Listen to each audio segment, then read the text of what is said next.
evening, everyone. Welcome to episode 93 of the PrimeTime Gorehounds. I am PrimeTime James Thomas here with the Gorehound itself, Paul Burt. On July 7th, 2024, it is officially 5:16 Eastern Time in the U.S., watching the 1990 Teenage Mutant Ninja Turtles. Ladies and gentlemen, we are live. 5 seconds too early on that intro. God damn it. But anyway, but yes, welcome everybody to episode 93 of the Primetime Gorehounds. Hopefully everyone's had a great weekend. Another rare Sunday edition. Hopefully everyone had a happy 4th. I was out of town on Friday for the 4th, so I was not able to be back in time for the Gorehound episode, but we're here today watching the 1919 Mutant Ninja Turtles. Paul, how are you doing? I'm doing good, man. We had a pretty good weekend on July 4th. I mean, we got the election results we wanted over here, and I've been getting stuff put together for my next costume. I've seen what the new hat looks like. I'm just like, oh, shit. I'll send you the photos of that later, dude. But yeah, it's been good, and I've got a hectic week coming up, and I'll tell you why. Because I've got 3 metal concerts I got to see in 1 week, got to get photos for. And and then in 7 days on Monday, going to be finally going to that modeling agency to audition to see if I can get represented for professional modeling stuff. So, guys, wish me luck on this. Well, good luck to you, Paul, on that. Good luck to you. Hopefully everything turns out well. And yes. So, Teenage Mutant Ninja Turtles. Now, I will admit, I know it's gonna be blasphemy to say this. I'm not really all about the Teenage Mutant Ninja Turtles. My brother was. Oh. But it was never really my thing. But Paul, you're a fan of the franchise, aren't you? Oh yeah, dude, definitely. I mean, as you know, I have a whole partial sleeve tattoo that goes up from my wrist to my upper elbow with some of the main characters on there. So yeah, for me, then I'll tell you the story how it all started. I remember when I was about 4 years old and I was channel surfing through cartoon shows when I was a kid, and I came across the cartoon series that came out in '87. You know, like when when you're a kid, you go through all those cartoon shows, and then you find that one cartoon that kind of defines your childhood. Well, this was that show, and I remember when they announced the movie on the newspapers and everything. I was just like, kind of nagging at my mom, saying, "Yo, we got to go see this. I got to go see this." And it came out in 1990 in the cinema. I remember coming back from school, and my mom literally waiting for me to get off the school bus, jumped right into a taxi, headed straight to the cinema to go see the movie. Now, when the movie was out in the cinema waiting line went halfway up the street. You're talking from the cinema door all the way to the McDonald's restaurant, which is like almost a block away from the cinema. That's how far this queue was.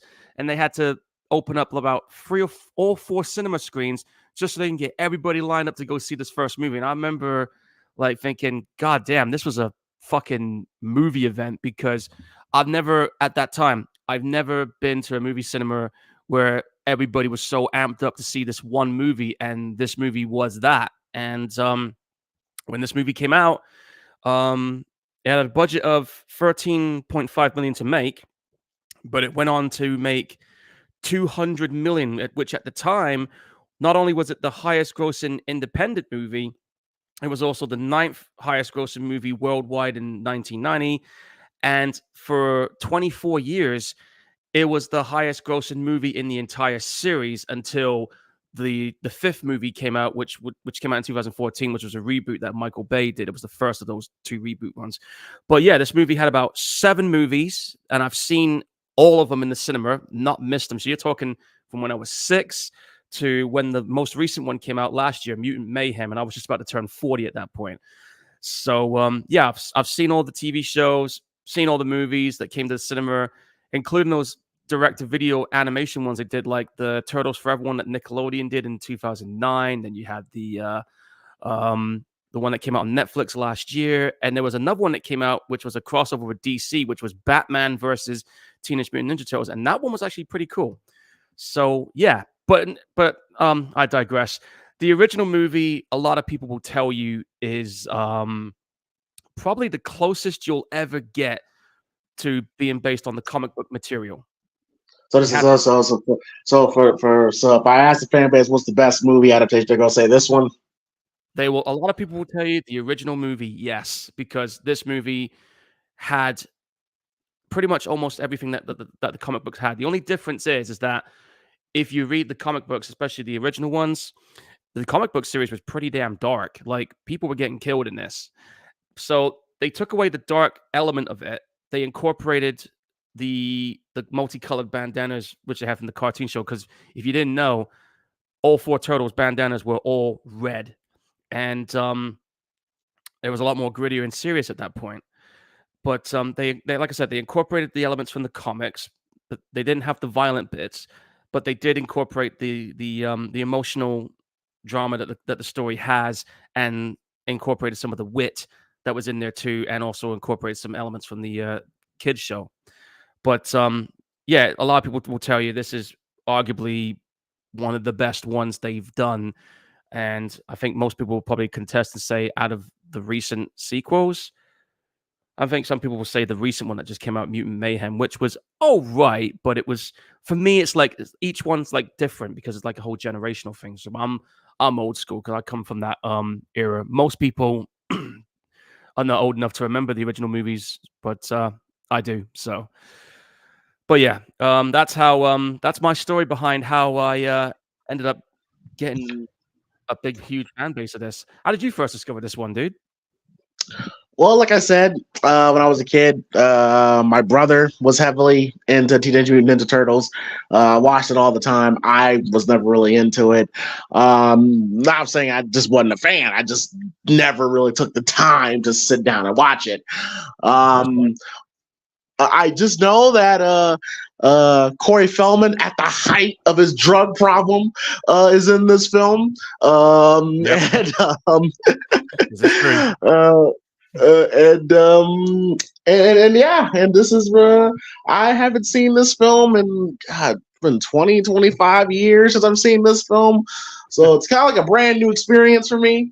But yeah, let's go ahead and get this. Get this started.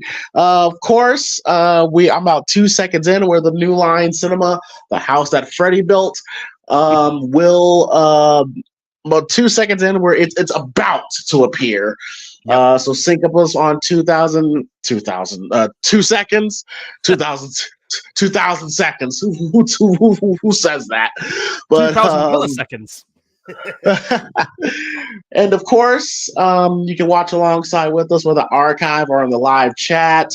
And you can watch alongside with, or if you just want to hear me and Paul talk, that's great too. Kind of weird, but great too. But and yeah, and we want to sync up with us. We usually go 3, 2, 1, play.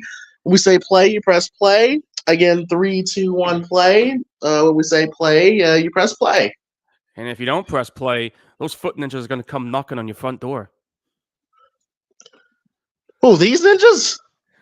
Yeah. No, not the Ninja Turtles. Foot Ninjas. That was the name of the. The Foot Ninjas. Oh, okay. I'm gonna say I would love to hang out with these guys. What you talking about? All right. Okay. All right. I would too, man. All right. So here we go. And 3, 2, 1, play.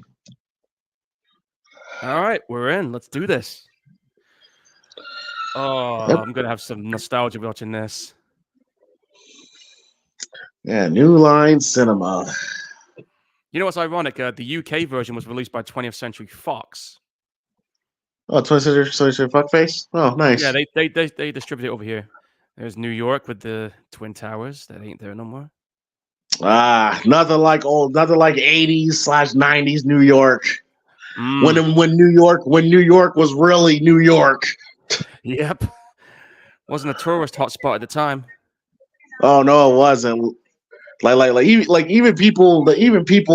old school New Yorkers will tell you, man, New York is not nearly the same anymore.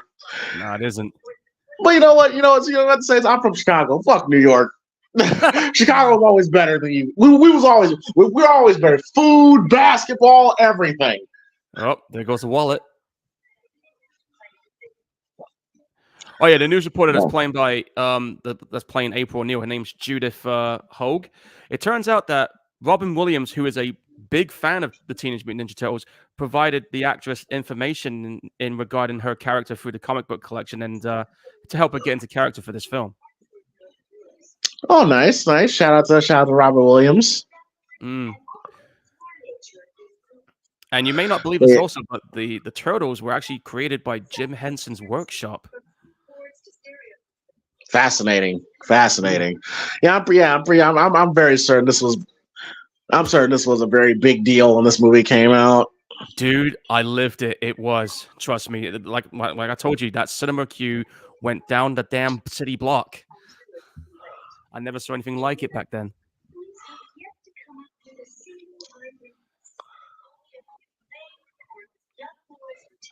Mario's diapers. Jesus, they're hiding in a diaper truck. Oh, yeah, another thing also, some of this stuff was done in New York, but most of it was done in North Carolina.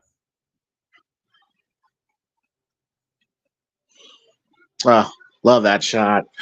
Yeah, I always love establishing shots of the cities. Yeah. Well, you might recognize this guy come walking by. He was on Showdown Little Tokyo. He was. Yes, he was. Yeah, there's quite a few faces in this movie.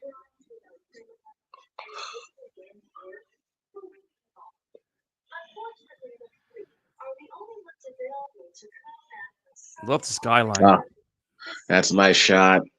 Yeah, you're making New York like a character in itself. Yeah, well, you know, a lot of people say, you know, New York does have some iconic scenery shots, and that's no joke. And so does Chicago as well. I mean, shout out to Chicago as well, dude. WTRL News. I remember on the cartoon series, it's Channel 6 News. Now, here's another thing, too. In the comics, April was not a news reporter. She was a lab assistant in the comics.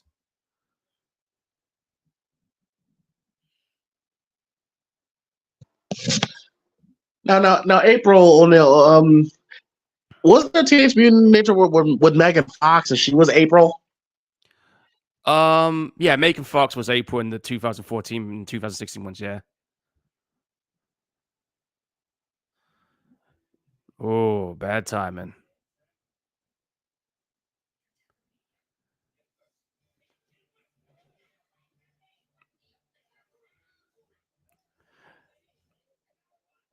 Well, you picked the wrong time to rob her because you're getting your asses handed to you in the dark.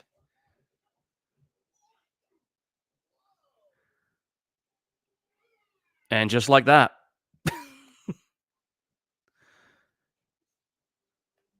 Just like that. Hey, and what's up to Philip and Lou in the chat?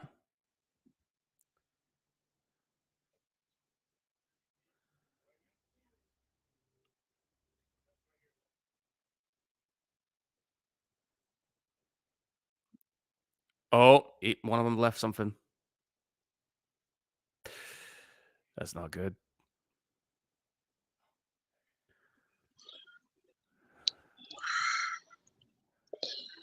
Timestamp.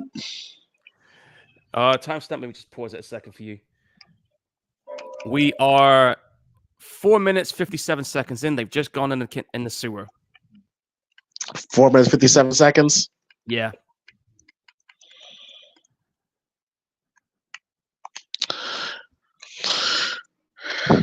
All right, 4:55, 4:50. All right, we're there. All right, let's do it. And I love that music. I love it. It's classic.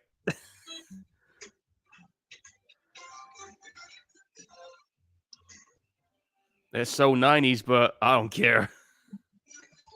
Oh, it's very nice. Yeah. Steve Barron, who I think he directed the Michael Jackson Billie Jean video. I believe he did so as well, yeah. Teenage Mutant Ninja Turtles. Old school logo too. Now, if I remember correctly, I think the guy who's doing the voice of Leonardo, I think it's Brian Tucci, who was the he was that Japanese cadet cop in Police Academy 3, and he was also in Revenge of the Nerds. Now, which one's Corey Feldman? Donatello, one with the purple bandana. Okay. And the one doing Michelangelo, which is the one with the orange bandana. I think that's Robbie Wrist. I love it. I do like the how the costumes look. Very practical, yeah. Yeah, all done the old school way. Like I said, this was an indie film, and Jim Henson did the effects for these costumes too. Oh, now the person who's doing the voice of Splinter might shock you when I tell you who it is. You won't believe me if I told you. Cool. His name is Kevin Clash, but he voiced a Muppet character called Elmo. Really? Yep. Hey, shout out to the voice actors, man. Again, that's where the real money's at. Yes, I know, and that's what I'm trying to get into, but no luck so far. Maybe this modeling would be my way into some of the other stuff.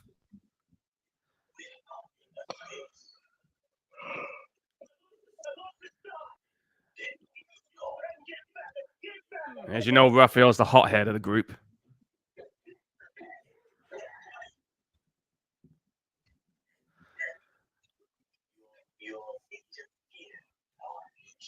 You can't, like I said, you can't beat practical effects. I mean, CG's good to enhance and everything, but this is where it's at.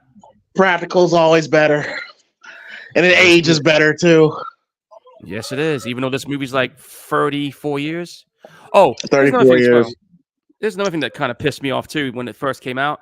Because the BBFCs were strict motherfuckers back in the day.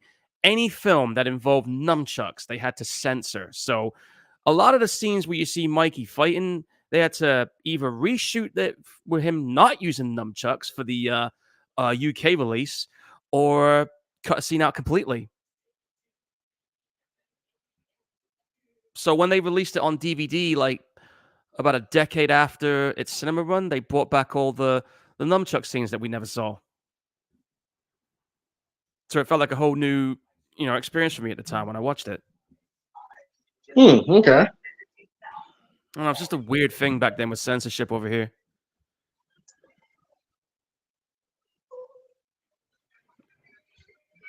Well, so much for meditating.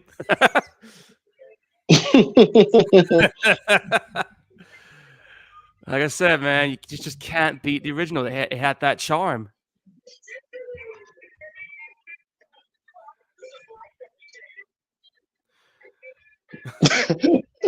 They're so goofy. Well, yeah, like I said, because it was the because of the cartoon that came out, they had to incorporate some of that for the kids, because the idea of doing like an R-rated one like the comics, it was not possible back then. Because Raphael, you said Raphael's a hothead, right? Yes. Yeah. I can tell he got that thick New York accent. I'm gonna go see a movie. Yeah, that's him, all right.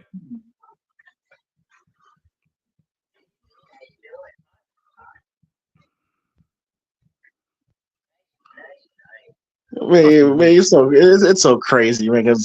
Because I did read up on this, man, and then he said Corey Feldman, again, at the height of his drug problem, was just there to get a paycheck. Like were the fans like? Did the fans like Corey Feldman's portrayal? Because he never came back after this, right? Some people liked his voice performance. I mean, I know he never came back for part 2 because his ass was in rehab, but he did come back to do the voice again in part 3. Oh, he did. So he did come back. Okay. Yeah. Oh, wow. Domino's Pizza. You know what's ironic right now, folks? I'm actually eating a pepperoni pizza right now next to me as we speak. Oh, the original Domino's. Yeah. The 90s Domino's, which back then, Domino's back then, boy. Whoo! Yeah, I know. I mean, I still use those pizzas today. I mean, they have some fucking nice pizzas. I mean, like, Like I said, what I got right now from them is a large cheese pizza with pepperoni and bacon toppings. Mwah! Chef's kiss.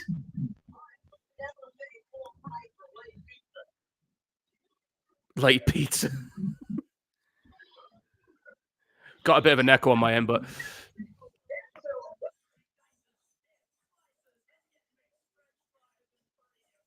well, that pizza didn't quite land where it should have been. Oh, I'm eating a pizza now, funny enough. Is that critters I see on the movie poster?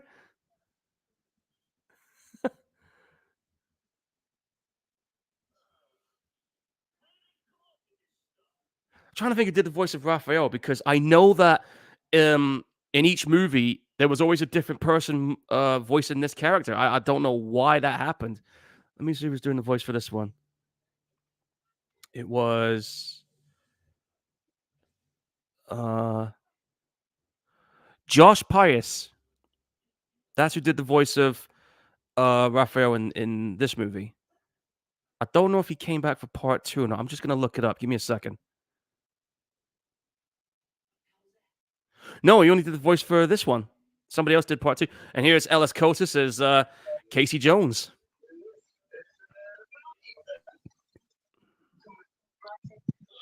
Oh man, he's beating up young Tommy from beating up young Tommy from Goodfellas.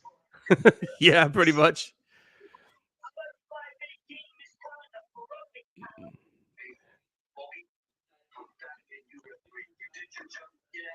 And this might come as a bit of a shock for you, but Billy Loomis is in this movie too. Oh, Skeet is in this movie? Yep. See if you can spot him. He's probably a background character, ain't he? It says here he appears as I'm not going to say where, but it's an uncredited role. You'll know when you see him.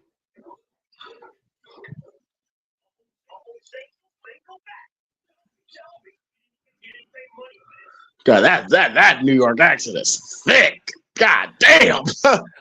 I know, right? And he's like, who the fuck are you?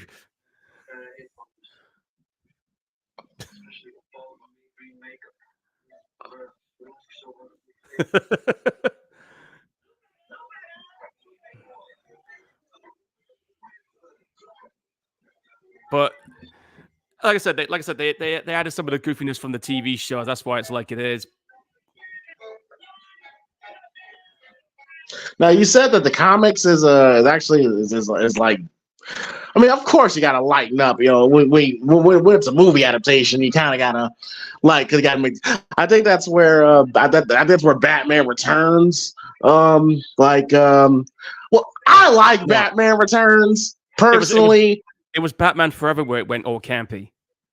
Well, here's you know why, right? Yeah.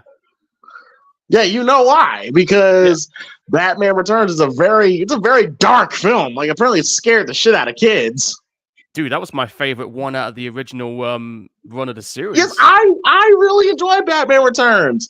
But then like I say, it scared the kids and Batman Forever is when they went super campy and it's like, no, this is not completely washing Tim Burton's vision. I hated those ones that came after the Tim Burton ones. I hated those two. I don't acknowledge them.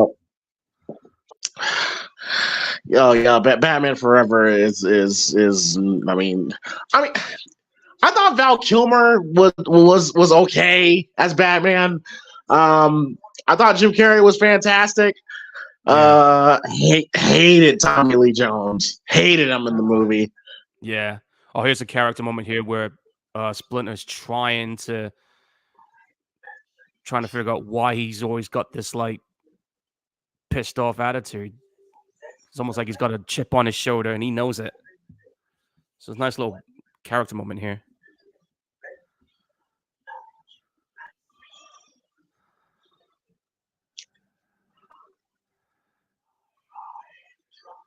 Because like he's trying to do the right thing, but when he gets pissed off, man, he gets pissed off.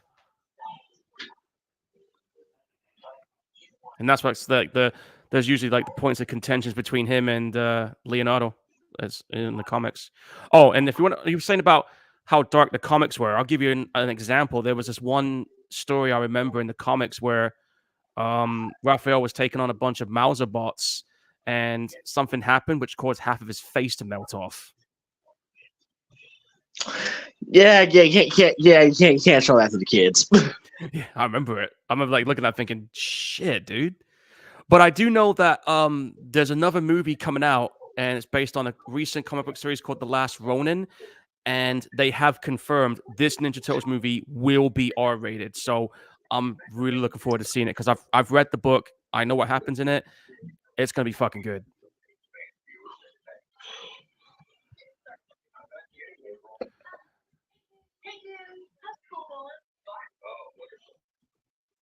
Where have I seen this guy before? I've seen him somewhere.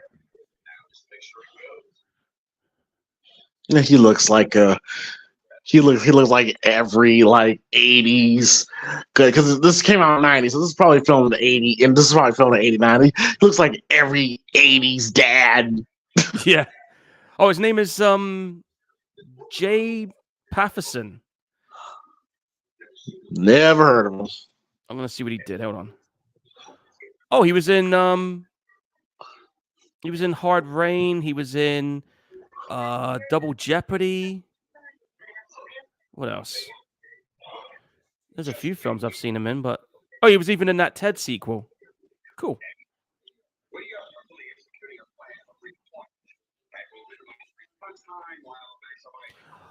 Oh, I know. I think I've seen this guy before too.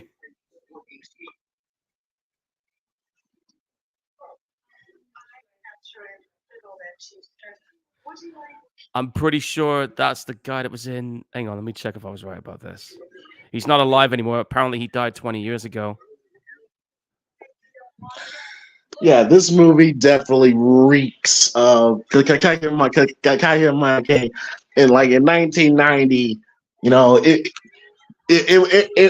you still had the leftover, you still had the residual leftovers of the 80s, and this definitely feels 80s. Definitely, yeah. And there's Shredder. Ain't that James Avery as Shredder? James Avery, I think it was. Let me check. Yeah, Uncle Phil from Fresh Prince of Bel-Air. Yeah, I heard he played the Shredder, or some. Yeah. James. His name is James Satil. That's who's playing the. His name is James. I'll give you the Wikipedia. Give me a second. Gonna put it in your inbox. There you go. That's the guy who played Shredder. And by the way, I just recognized that. He played Shredder in this movie. Yeah. Okay. And this guy here, that's the chief of police. I remember seeing him in another film that Wesley Snipes was in called Sugar Hill. He was in Sugar Hill. Great movie. Great movie. Been a minute since I've seen that one. As you see that, Raphael's trying to get his side back from April, who's still happy. You do your thing, I do my thing. It won't work. We cannot work with Akata. Akata. What is this Akata shit? Look up Akata. I'm not gonna say it, but Akata is very offensive. Yeah. we cannot work with Akata. No, you can't do that. I'm just like, bruh. I'm sorry. I don't know why. I'm gonna get a little racial rant, Paul. You can keep quiet on this. Yeah, I mean, right. I don't know why Africans hate us so much, man. The Africans hate us, man. I don't understand why. You punk motherfuckers. Oh man, don't get me started, man. No comment. I'm gonna leave it be. We were taken away and you didn't come save us, you fucking punks. Okay. Anyway, back to our normal scheduled programming. You want to show up 40 years later with a briefcase full of watches. Fuck y'all. I'm sorry. All right. So back to Raphael beating up. These are Foot Ninjas. Yeah, those are the Foot Ninjas, yeah. Oh, okay. And I just realized that's the same subway that was used in the Warriors and Mimic. I recognize it. It does look like it looks very familiar. Yeah, and I I think they swear actually. that any movie that's based on it feels like they just use the same locations. Yeah, and I think they did film some of these scenes in the actual fucking sewers because that looks too authentic to me, dude. Well, it's an Oh indie yeah, film, wait. so Oh yeah, because keep in mind, keep my old Hollywood back in the day. Like sometimes you've actually filmed on location. yeah. Like it wasn't like a sound stage, that they build. Nope. They didn't have that kind of money for this back then. And what was this movie's budget? 13.5 million. Shit, but by 1990 standards, that ugh. I mean that's cheap today, but by 1990, that had to be a little bit of money back then. Yeah, and like I said, this movie made 200 million. It was the highest grossing indie film ever made, and for a long time, this was the highest grossing movie in the series until that 2014 This is movie not came out. okay. So this is the highest indie film. So it's At right the up there, time, Blair Witch Project, the Halloween. yeah, at that time it was, yes. Oh, okay. Oh, nice. And like I said, this film held the title as the highest grossing movie in this series until the Michael Bay one came out in 2014, which went on to make fucking nearly 500 million against a $200 million budget.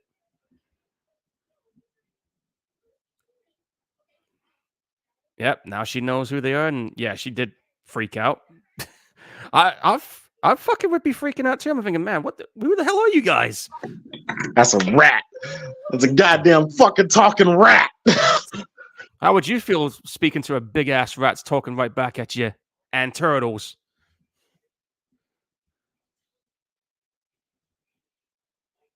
Hey, motionless zombie, what's going on, dude?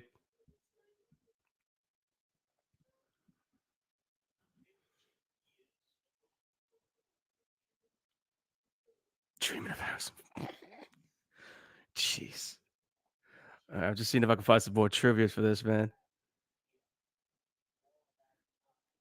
Yeah, like I said, it says here, back to that thing. This was the highest grossing indie film until Blair Witch came over and took the title.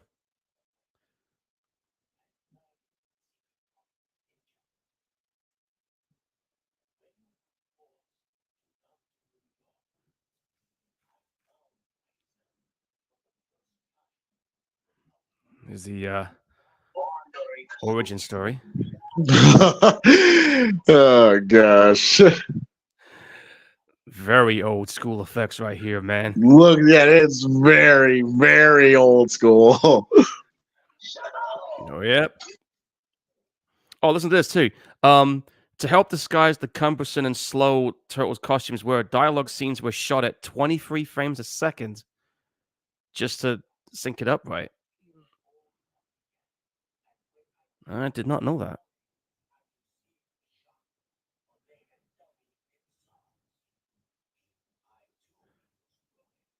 Oh, and by the way, for anyone who doesn't know this, the actress who played April, she never came back to do the sequels, and the reasons why is because she didn't like the idea of doing 6-day shooting schedules and the movie's violence. And I'm just like, really? What? Okay.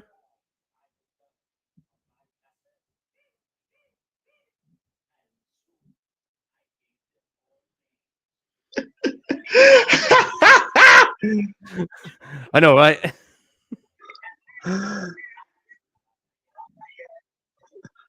Radical. Oh, listen to this too. This was the last movie that Jim Henson was involved in because he died a month and a half after this movie came out. Remember hearing about that. Yeah. Dude, I remember when that funeral procession was on TV and the actor who was doing Big Bird did that song, man. That broke my fucking heart when I heard that going. He was choking up. The actor inside the costume. And I love how, and I love the look of New York, how gritty and grimy it looks. I dig it. Yeah. That's somewhere in the Bowery, isn't it?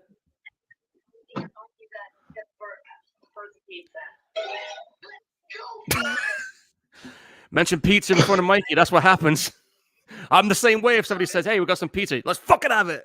Hey, listen. No one's ever gonna turn down pizza. Nobody. I sure as hell ain't. I sure as hell ain't. Give it to me.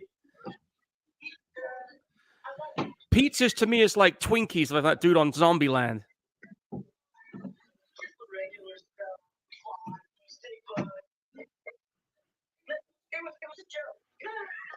Yeah, sure it was. He's doing Rocky. Gee. By the way, happy Sylvester Stallone 78th birthday was yesterday. 78? Yes, Sylvester Stallone is 78 years old. Jesus, he doesn't look it with the way he moves around and everything. Yeah, I can tell in the face. Yeah, you can tell in the face, yeah, but that dude is still in crazy shape. Yeah. That plastic surgery that he put on his face is not aging well. No, it has not. I mean, sometimes I look at Stallone. I'm like, you don't even look like the same guy. No, he fucking doesn't. You look at him from the 80s and 90s, and then you look at him from like 2005 onwards. It's like, yo, what just happened? Yeah, bro. Like I remember watching him in the newest Rambo film, and it's like, God damn. Yeah. Okay, I mean, keep in mind, folks. I mean, I understand, you get older, but so Stallone kind of, like everything else, he looks fine. Like he still sounds the same. But just his face is just really different now. Oh, somebody busted into their pad. You remember that foot ninja that was following him? Yeah. They got him. They took Splinter. And that's the only family they know right there, dude.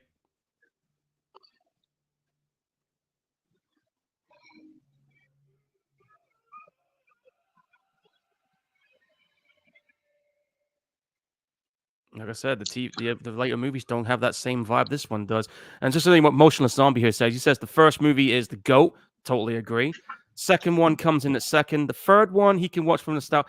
A lot of people shit on the third one. I gave it credit because I like the idea that they took it in a different direction with the whole time traveling thing when they go back to 16th century Japan. The 2007 CG movie, that was okay. Motionless Zombie is probably going to give me a bit of grief for this, but I didn't mind those two films that Michael Bay did. I thought they were okay because, I mean, the big budget and everything. And Mutant Mayhem, wasn't that the one when it wasn't the Bay one? Wasn't that the one when they look like they're on steroids? Yeah, those two. Yeah. I did like their version. I did love their version of Shredder, though. I thought he was a fucking mean son of a bitch in that one. And the recent one that came out, Mutant Mayhem, which is that animated one that kind of looks like Into the Spider-Verse, I thought it was okay. Looking forward to seeing where they go next with it.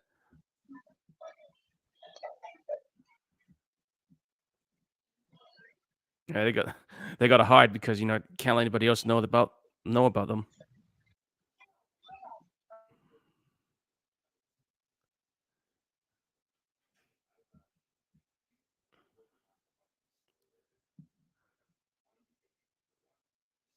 Yeah, well, that that chief of police has been on the news dude's ass about April getting too close to the situation or pushing him.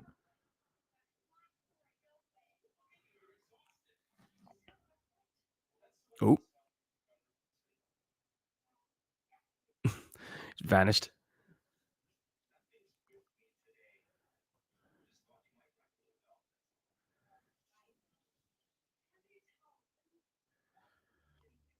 But yeah, like according to this, like in terms of filming locations, it's like a lot of this. The bulk of the filming took place in North Carolina.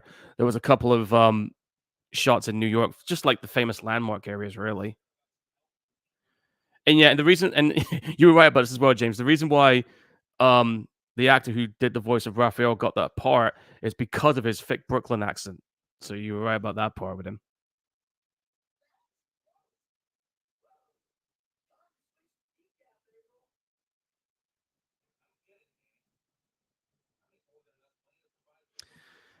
And according to this, Jim Henson's, whose workshop provided in creating the Turtles costumes, he was reportedly not happy about the level of violence this movie had.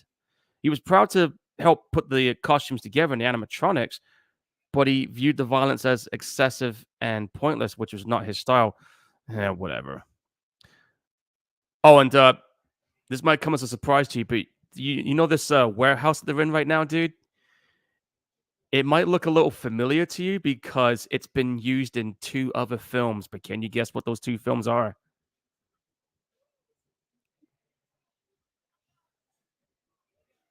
Oh, no, I can't remember playing that arcade game. That was cool.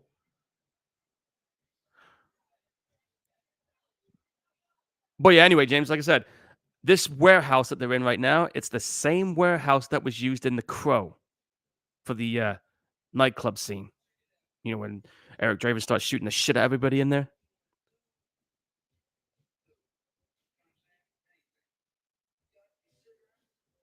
Hang on, is that Sam Rockwell? That looks like Sam Rockwell.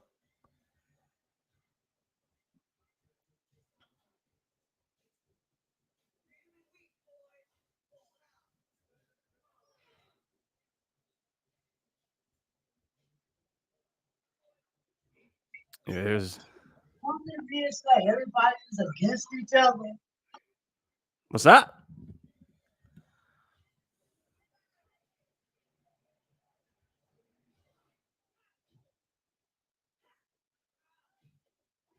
A bit of a training camp here.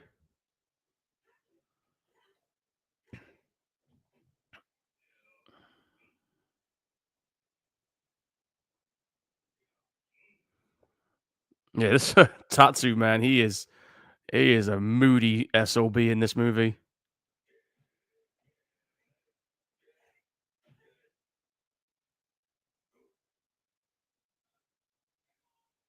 Ow.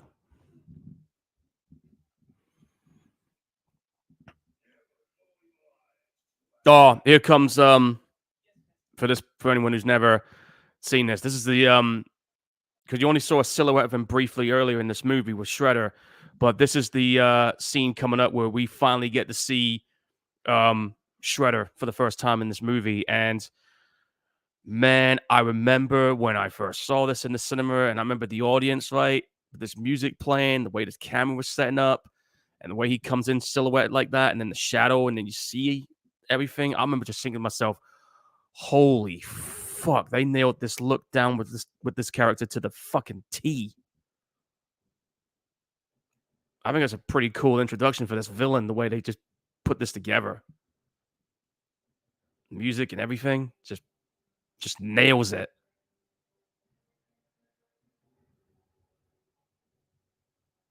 Fuck, I got goosebumps right now, guys. Just like I did when I was a kid. Yeah, I'm having a fun time with this. But yeah, dude, like I said, this same warehouse was used in The Crow for the nightclub. I can tell by the design. Yeah. Which, by the way, has that movie come out yet? That's coming out in August 23rd. It was going to be out in June, but they pushed it back 2 months. Oh, okay. And we know the movie's going to be R-rated for strong violence, gore, and disturbing content. Yeah, well, yeah, but from what I've heard, test audience, they ain't fucking with it. They don't like it. Apparently, that's probably those people that's like those diehard Crow fans that won't let it go. Listen, I'm a diehard Crow fan. Oh, like you? I'm still open. You know what I'm like, dude. I'll give it a shot, and if I don't like it, I don't like it. Let me see it for myself. You're a diehard Crow fan too. Don't. This man Paul trying to isolate himself. You know what I'm like, dude. I don't give a shit. I'll watch a movie, even if it's like the worst one in the series. I'll watch it and I'll decide for myself if I like it or not. That's how I've always been. But okay, I understand, Paul. You're trying to be optimistic, but didn't you say that you actually are kind of concerned? I am a little worried about it because of his look and where they're going storyline wise, and I know my mum, who I'll tell you right now, I'm not looking forward to going to the cinema with her with it because she saw the original 30 years into going to cinema, and I know she's gonna be nitpicking it and staring daggers at me if this movie ends up being fucking shit.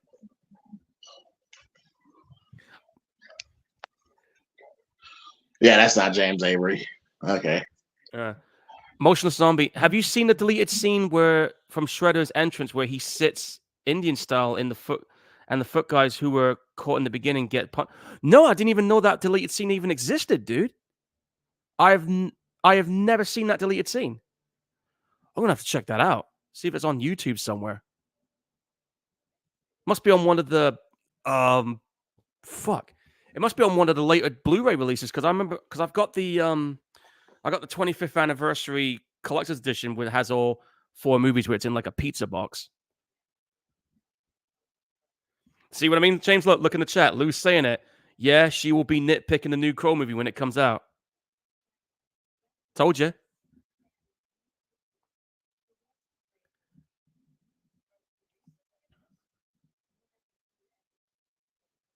And April is still pushing it, and no doubt what you just said here is just pissed off the chief of police.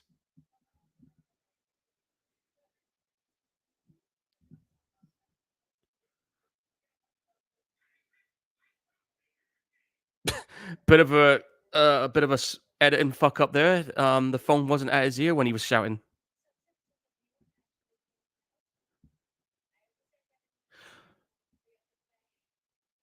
Oh yeah, James. There's another movie goof up that happens here in this scene coming up. Let's see if you can spot it. I'll tell you when it happens.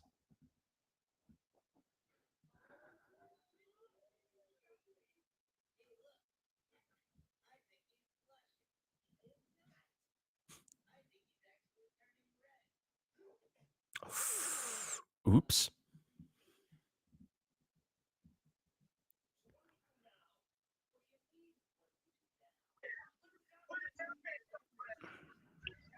I love his New York accent. Put us out there somewhere. Yeah, same here. Like what are we gonna do? That's why they chose him for this part. The guy that's doing the voice.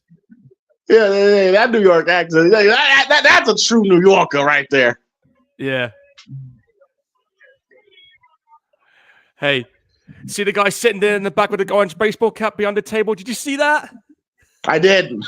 What the fuck?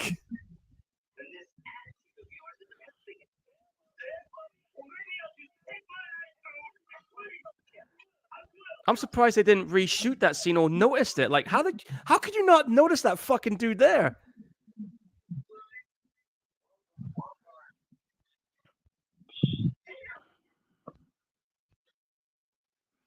But yeah, as you've seen, apparently,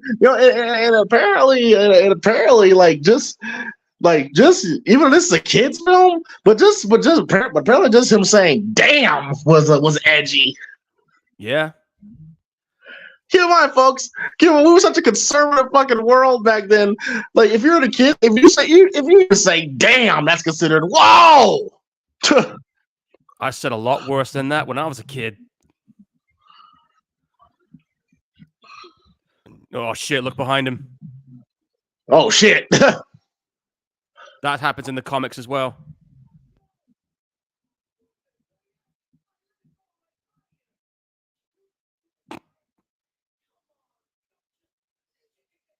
There's damn again.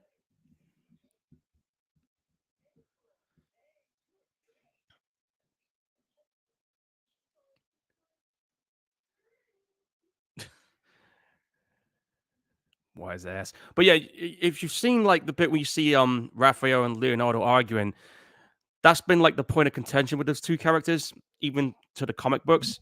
And it wasn't until the 4th movie until we actually got to see them fight. We had to wait 3 movies. So they're always at odds with each other. Yeah, and then eventually they did come to blows in the 4th movie. Which which happens. Like in every crew, there's always that one hothead. You know, they got to check every now and then.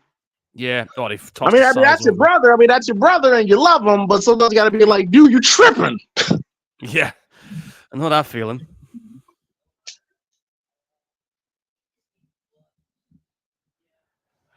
No, he needs some backup right now.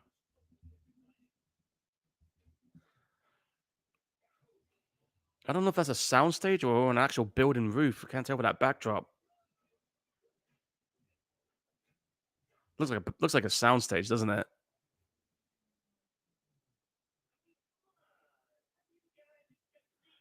How do they expect to beat you? Oh, it's easy. Sheer number.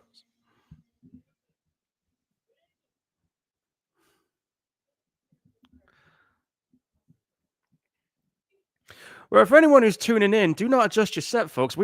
I know we normally watch horror movies and action movies, but today we're watching Teenage Mutant Ninja Turtles, which is a classic.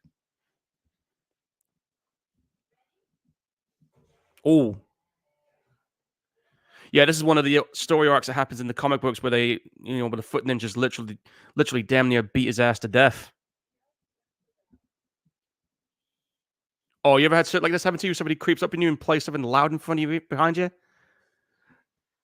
You just like, I want to kick your ass for that.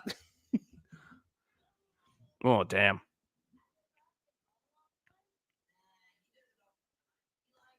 Not today, he doesn't.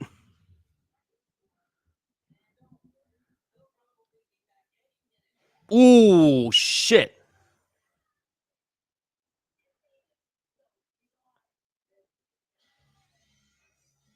Well, remember what I said? What happens if you don't press play? They come knocking on your front door. Well, there you go.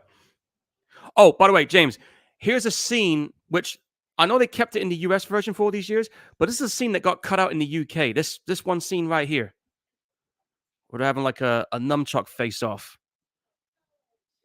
Don't know why they cut it out here in the UK because like it's not that much of a big deal, but back then it was over here. So when I got to see this for the first time, like a decade later, I was just like, yo, this is actually a pretty cool fucking funny scene right here.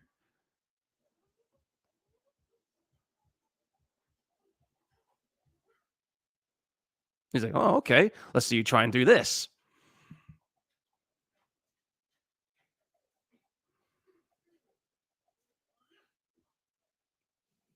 Really, dude? And then they're just like, oh, fuck this. Let's just kill him.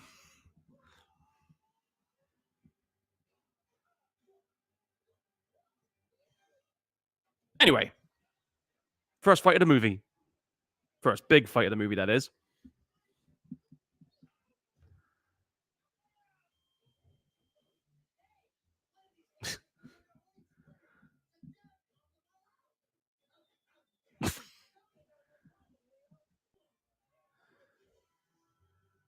Really, dude? Okay.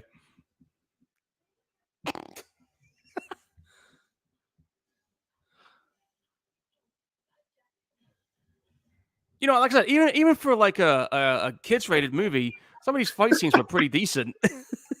Wheel of Fortune. And he's just like, get the damn axes in here.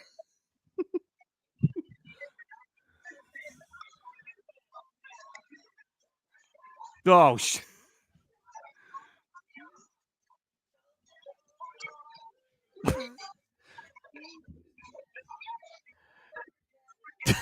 dude, they're chopping the shit out of that floor, dude. Yeah, they're fucking that floor up. I don't think you want to keep chopping at it, and I don't think you want to have anybody chopping in.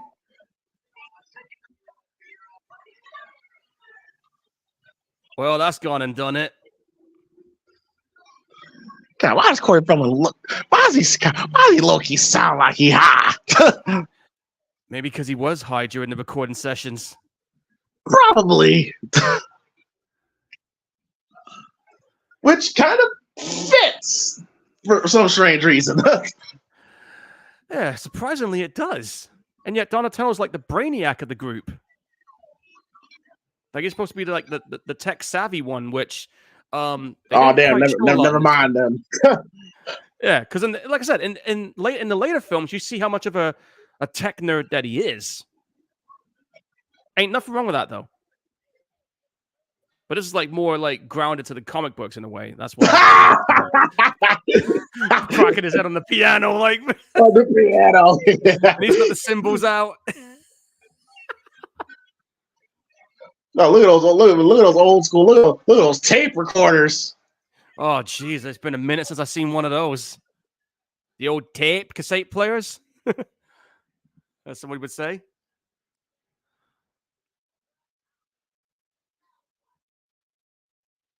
Oh, there's Casey Jones.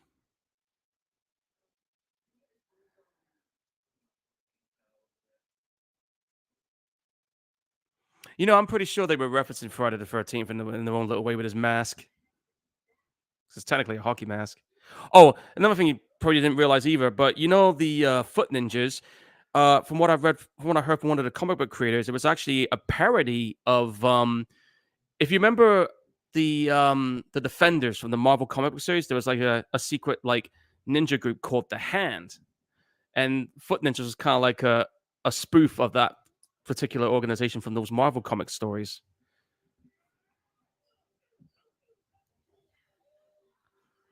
And you see, Casey can hold his own in this as well.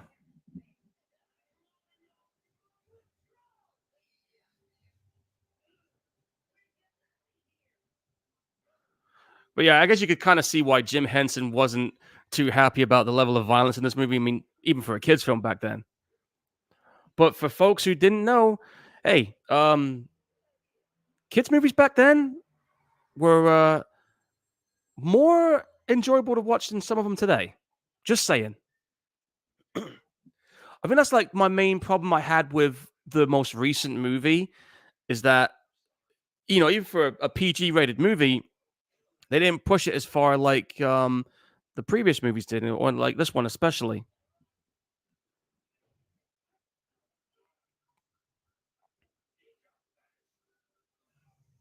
Oh, the Turtles had no choice but to bail because, first of all, too many foot ninjas, place is burning down, and the cops are showing up, so they had to bail. And plus, one of them's almost yeah, gotta bail at that point.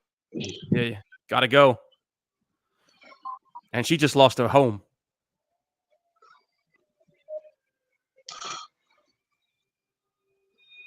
Jeez, you know, I just realized something. This is the same sound studio that was used on The Crow as well with the street scenes.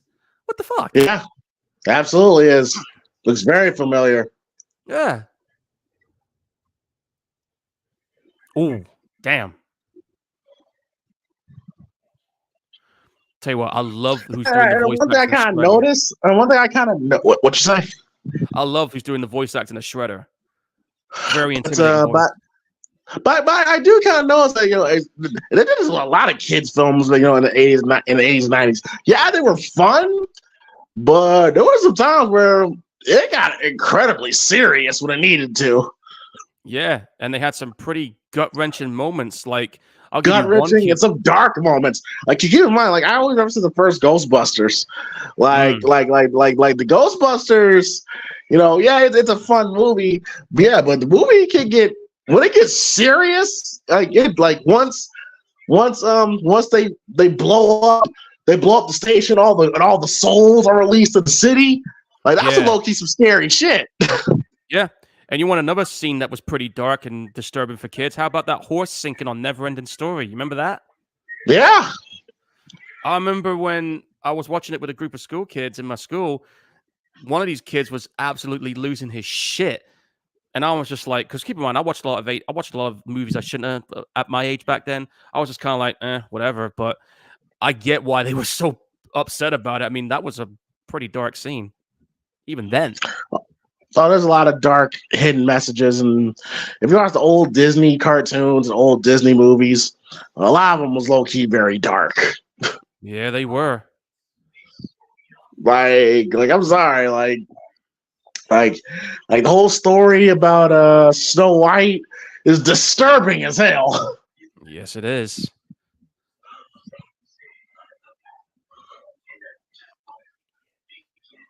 Man. A lot of good character moments in this first movie, which is surprising, you know.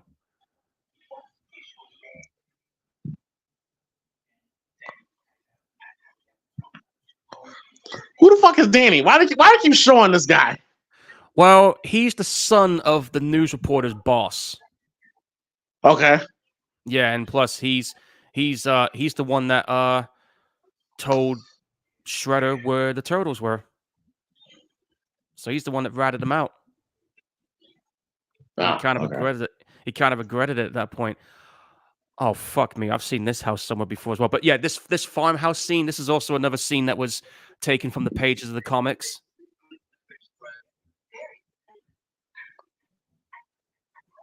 You know, where they have to like fall back and regroup for a while, and hopefully Raphael wakes up from the damn near beaten to death that he had.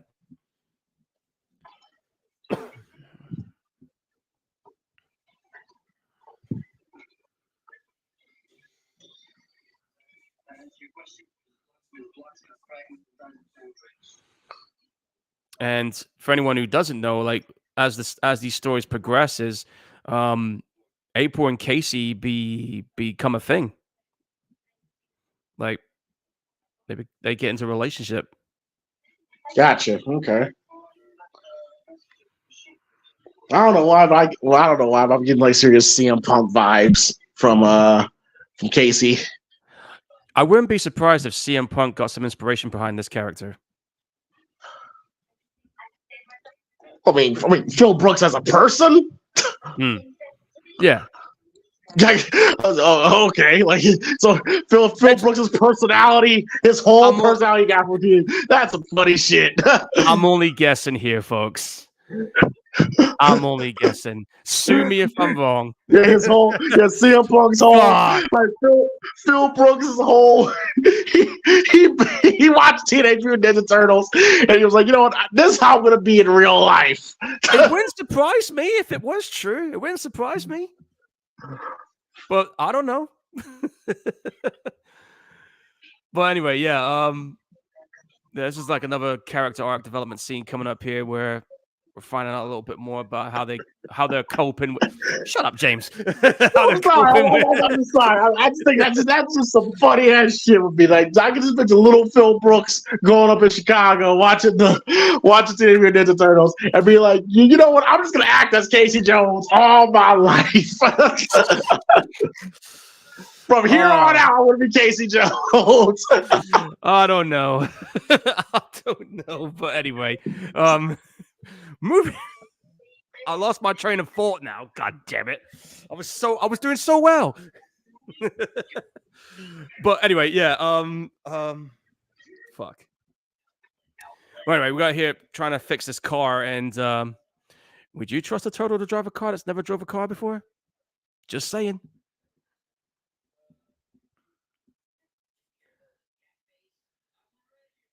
They're calling each other names in alphabetical order. I'm surprised they got that truck working, considering how bloody old it is.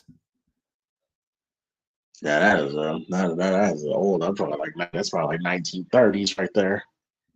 1929, or 32, I'm guessing. Oh man, he's still out, and you can tell Leonardo's feeling bad about it because, you know, they did have an argument before he got beaten up.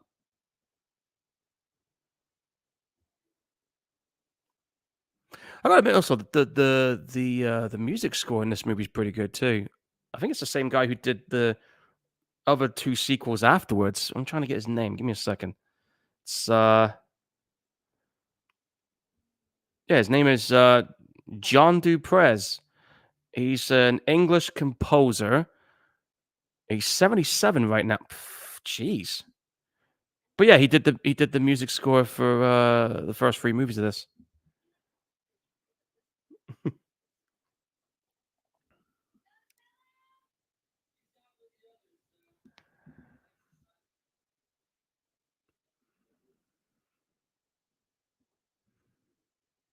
You know, I know it's not the same house, but it almost looks like the house from the 1990s Night of the Living Dead, the one that Tony Todd was in. I don't know why. Something about that stairway kind of gives me that impression.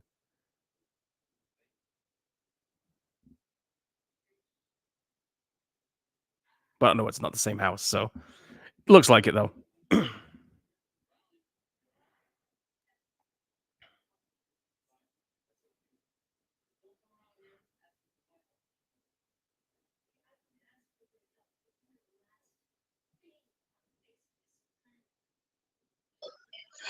Yeah, that's how it works. That's how yeah. They always act like they don't like you, but deep inside, man, they want you. That's how it always starts with some of them, That's doesn't how it? it always starts. Yeah. Girls always act like they don't like you. They act like they can't stand you, but deep inside, the argument. They want to argue. They want to fight and fuss. Yeah. Oh, I got a little bit of information when it comes to Corey Feldman doing the voiceover work. It says here Oh shit! What?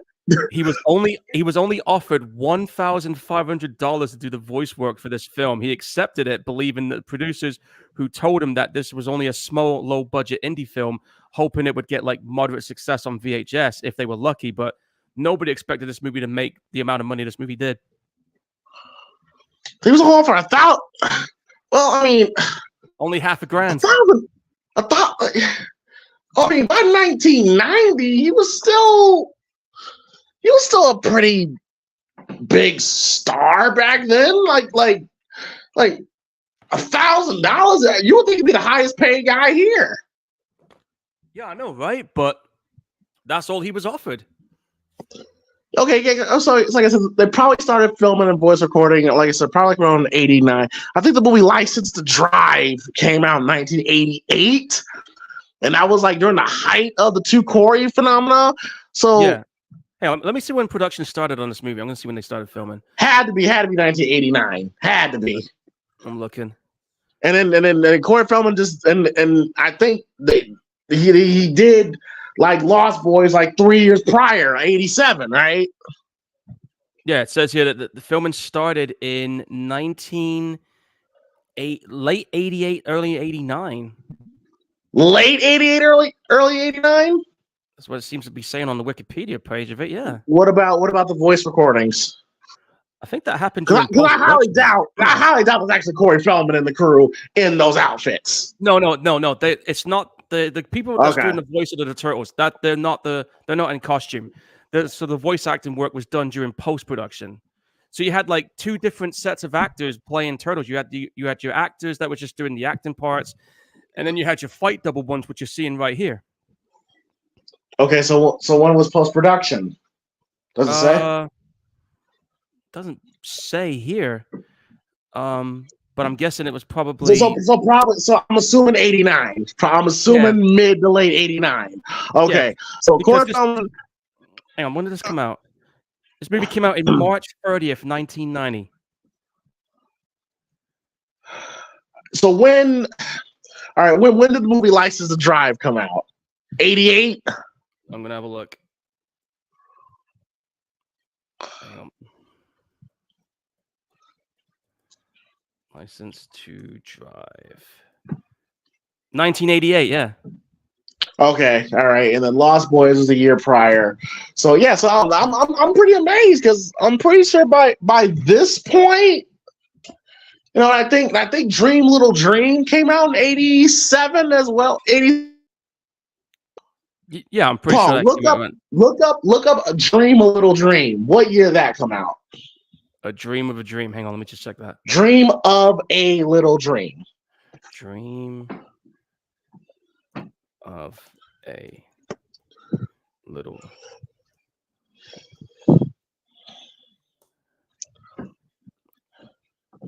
Dream of a Little Dream hang on. All right. Dream of a Little Dream came out in 1989. Okay, so yes. Okay, so he's just coming off. Yeah, so he's just coming off that film. So yeah, so $1,000. That is wow. Yeah, wow, I'm $1,000. Wow. Yeah, only $1,000, like 1,500. Like what the fuck?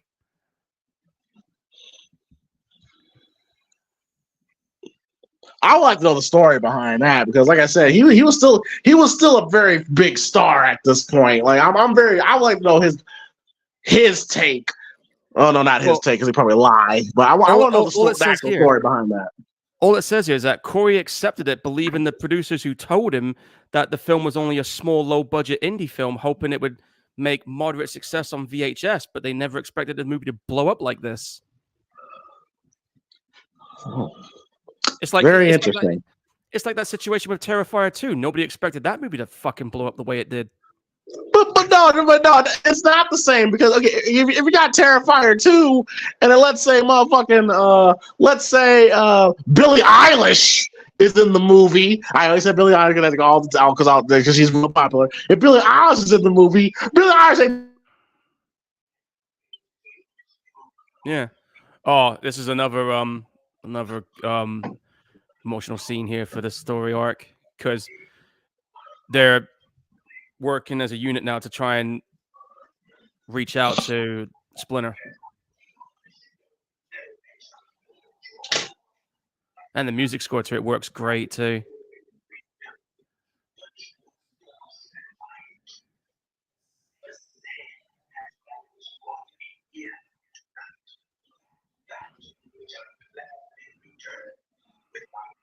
Jeez. Hey, you can see a tear rolling down Mikey's face then? He's feeling it the most, man. Like, this shit is killing him, dude. See what I mean? Yeah. Damn. Like I said, it gets serious at some points. It does. It sure does. And I'm just reading something else here. I gotta get back to it. Hang on. Where the fuck was that? Because I was reading it just now and I've lost it.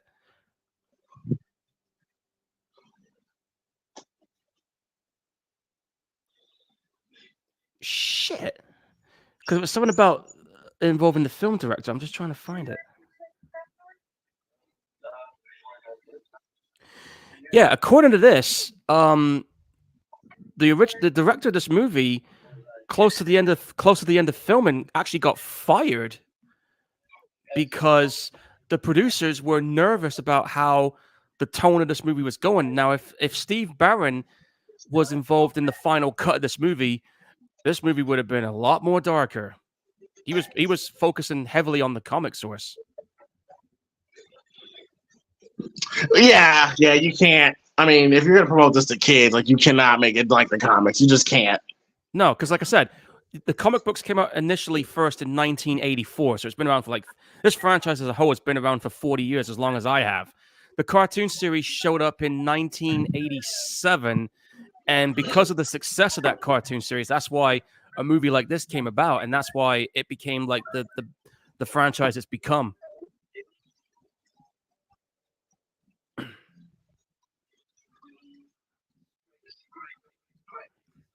And that's why Nickelodeon owns it now. Right. Because this went through like several different studio houses. I mean, you had like, even though New Line Cinema and 20th Century Fox distributed it in the UK, New Line Cinema distributed it in the US. The movie's production was done by Golden Harvest, and for anyone who doesn't know who Golden Harvest is, that's a movie studio that's based in Hong Kong. That's best known for doing a lot of martial art movies that Jackie Chan was involved in.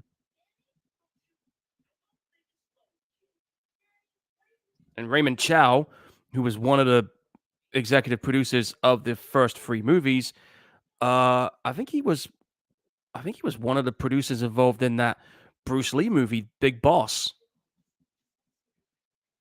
If I remember correctly.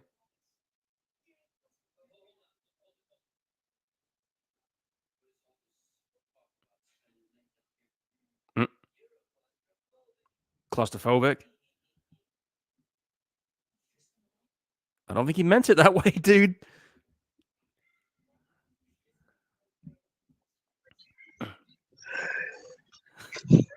Wow, you cannot get away with that today. No, you cannot. You cannot get away with that today. And it's funny they put a joke like that in the kids' movie. Well, a lot of people say this movie was ahead of its time. Now, for those who wouldn't know, one of the turtles told Casey, "Are you claustrophobic?" And then Casey's like, "But you want to get punched in the face?" Like, I never looked at another guy like that before. He thought he was calling him gay, but no. Yeah, it was completely something else. Which again, like, one, put a joke like that in a kid's film is wild, and 2, yeah, you could not joke like that today. Because you know what you know what that means, Paul. What do you mean? What's wrong with that? Yeah, you'll get canceled pretty quick at that point. Oh, what do you mean? Why did it make it seem like it's such a problem? I'm offended. Dude, it was the 1990s. It was a different time back then. You weren't born yet. Jeez. No. It was very problematic. That's a favorite word. That's a favorite word. Problematic. Problematic now, yes, but back then it wasn't. Damn. Get me fired up now. I hate these people so much, Paul. You know that, right? Yeah, but I gotta try and toe a line a little bit, man. I gotta try and be as respectful as I can be, you know. But it does get infuriating. Listen.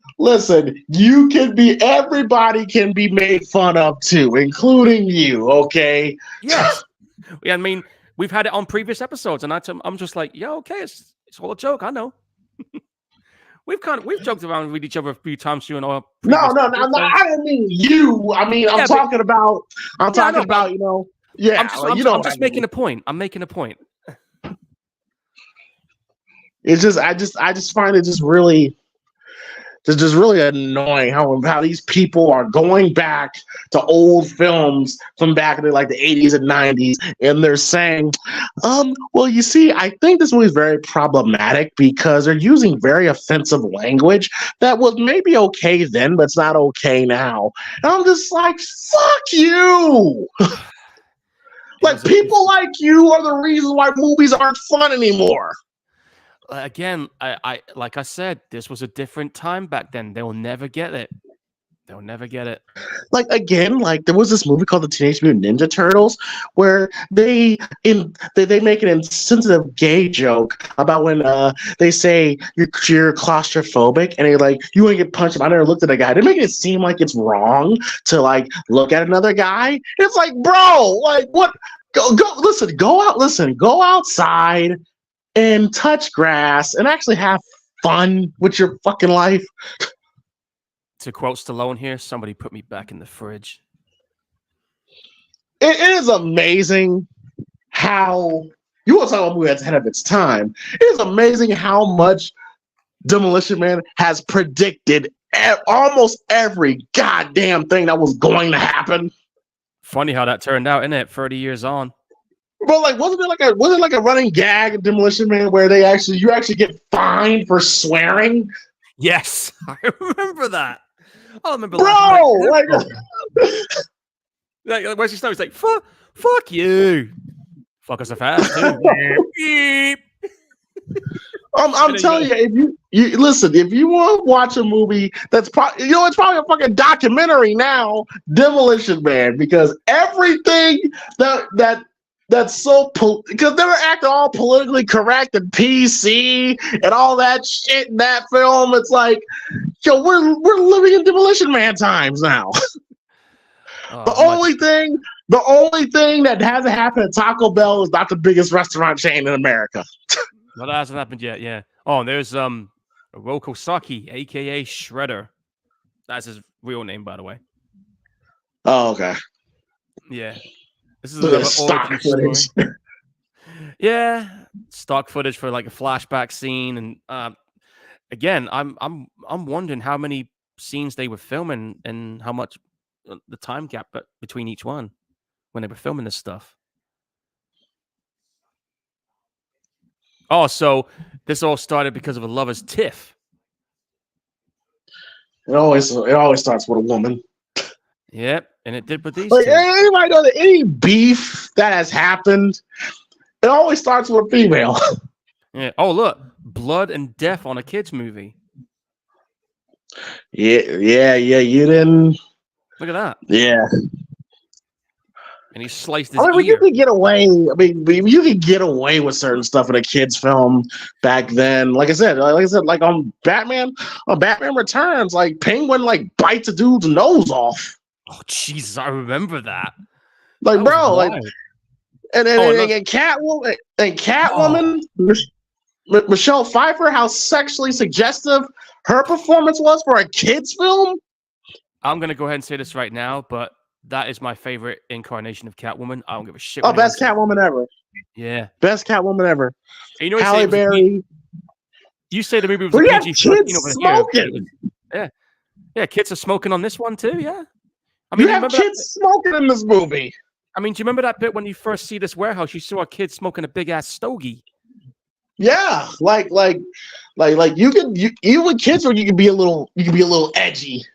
Yeah, dude, that But look, yeah, that but that yeah, but that is Halle old school Berry's Shredder right there. Halle Berry's Catwoman was just fucking awful, and Anne Hathaway's portrayal as Catwoman, which is kind of like trying to be like Michelle Pfeiffer's Catwoman, is Yeah. like but Michelle Pfeiffer is still the best.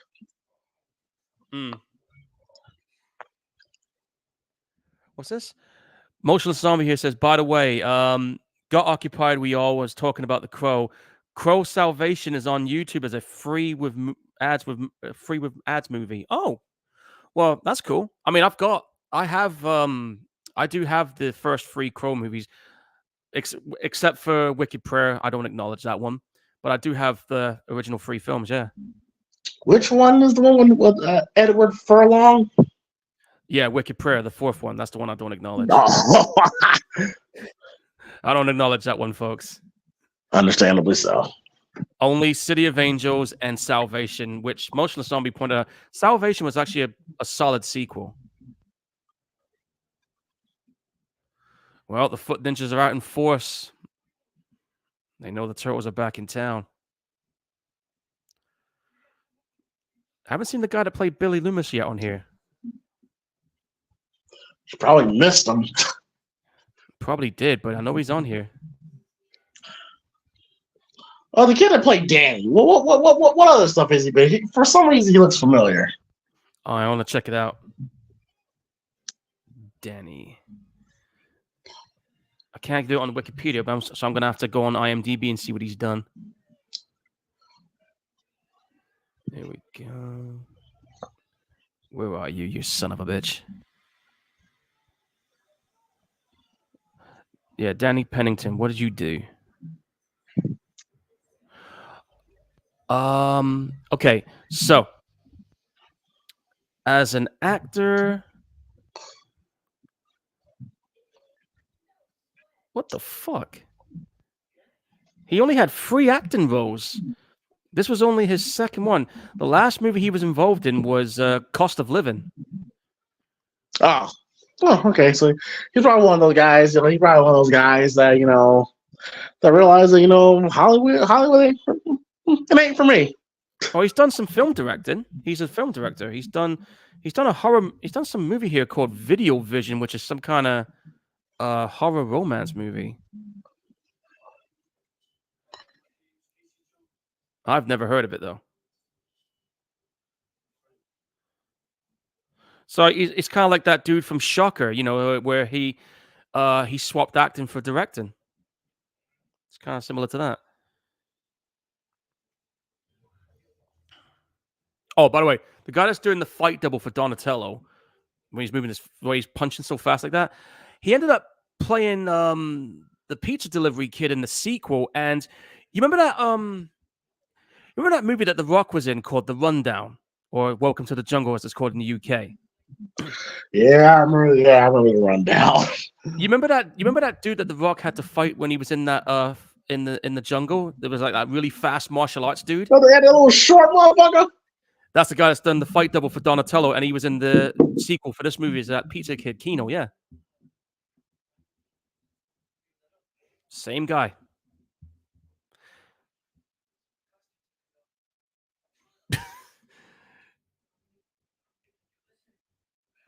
No, I don't think you're listening. He's kicking your ass. Jesus, that dude must have been either that dude that was in the Rundown was either really young, either he was really young when he did this fight choreography, or he's really fucking old. He just looks young. I think if I remember correctly, I think he was about 14 or 15 when he did the fight doubles for this movie as Donatello. Okay, that makes sense. Okay. Oh, golf club in the... Yeah, that's going to hurt. A fucking 9-iron there. 4. Yeah, Skeet is probably in this group of kids here. We'll probably see him. Probably not, because he says he's uncredited, which means we don't see him. Hmm. And by the way, Paul, I do not believe that Alicia Silverstone thing you told me yesterday. No, it's true. I looked at her credits. She is on Scream 5. But do we see her? I do not. Listen, I've seen Scream 5 a bunch of times. I would have seen her. You remember that? Remember that bit when they're talking about the stab movies? They show photographs of people. She was one of them. Yeah. She was one of those. I gotta look that up, man. Because when you told me that, I was like, the fuck out of here. That was at least no story, no Scream 5. Wait a minute. Hey, that guy with a T-shirt, isn't that the guy that played Billy Loomis? Where? Okay, hang on. This one here. The one that just but which one? There's a lot of them wearing T-shirts. That guy here, the one that's talking shit to Casey. Wait, hang on. That guy, one with the necklaces. No, that ain't him. That ain't him. No, that ain't him. Shit, no, I think no. I think I did see him. He's wearing a hat. He's the one next to him. He's the one next to him. I see him. Yeah, he's the one that's next to dude. He's got the hat on. Oh yeah. Okay, so we did find him. Son of a bitch. There you go. No. I found him. You found the wrong guy. I was close.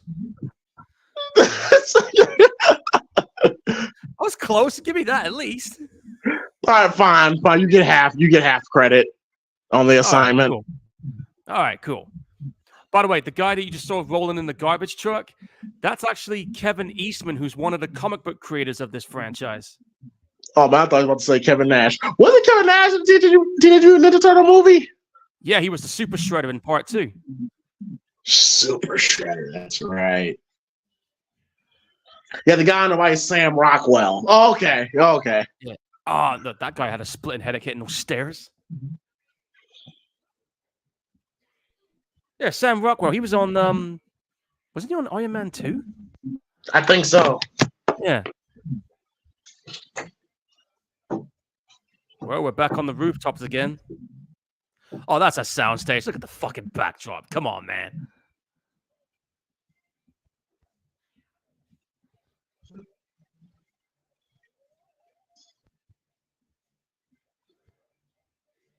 But yeah, like I said, I remember when we were watching this in the cinema, I remember people were just fucking amped up for this movie. I know I was when I was a kid. I was just like, hell yeah, let's go.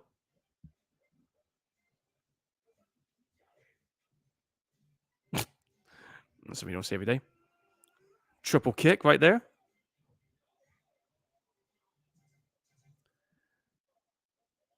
And here he comes. Final boss.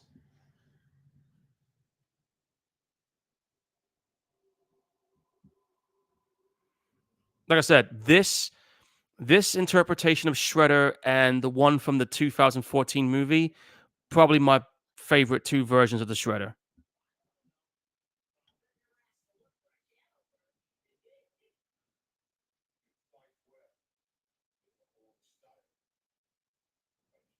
Yeah, that's definitely his old school look from the comics right there.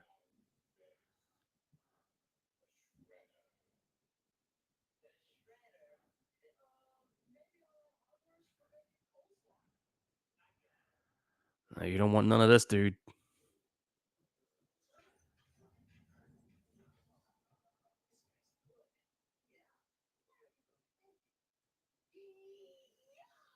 Ow. This scene was actually cut out in the UK because he has nunchucks on the screen, which I think is bullshit in the UK.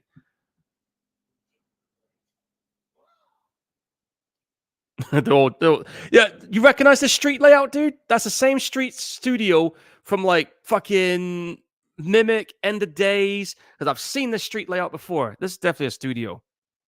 I think it was on one of the Purge movies as well.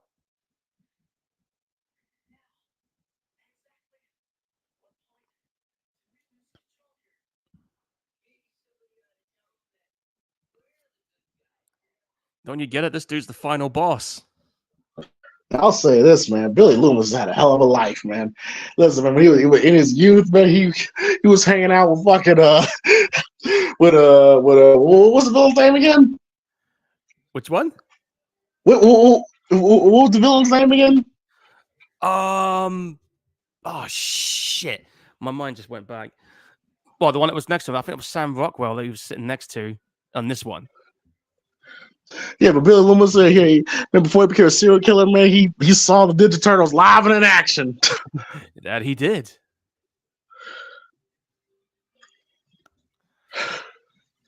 He's going for the garbage truck right now. Every time I think about the garbage truck, I keep thinking about that garbage truck scene when the first Terminator movie.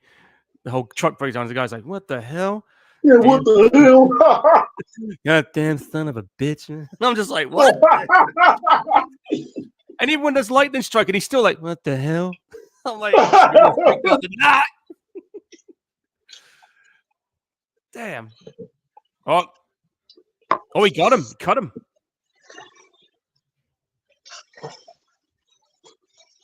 Again, seeing blood in a kid's movie? He's cut! He's cut!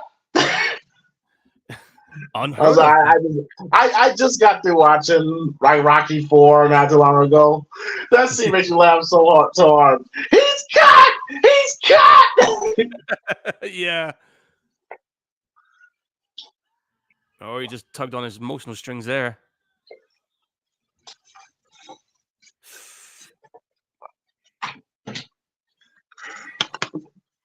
I'm sorry, but Shredder almost sounds like Freddy Krueger there when he was talking.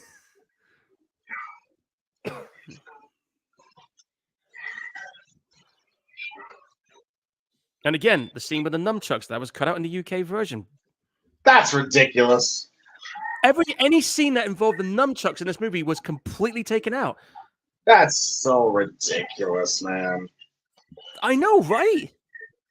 It's like y'all scared of violence. There was a nunchuck situation. I don't know what the fucking deal was. Like the scene that's coming up now, right? You know this bit when you see him. Well, I won't spoil it in case anybody's seen it, but when we get to it, I'll explain it when we get there.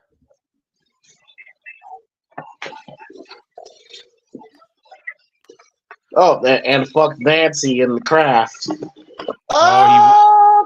He knows who that is. Ski didn't fuck Nancy in the craft. Oh, you know, he realizes who that rat is. He's like, "You son of a bitch! You're the one that did this to me." Oh, it was him. Oh, yeah. That's right. Yeah, that's right. Coming up. See this bit where Splinter grabbed the nunchuck. Instead, on the UK version, you just see him fall over. You don't see this scene at all in the UK. This whole scene, just because of fucking nunchucks. So all you got instead was just him falling off. You didn't get any of this. Just this bit. And that's it.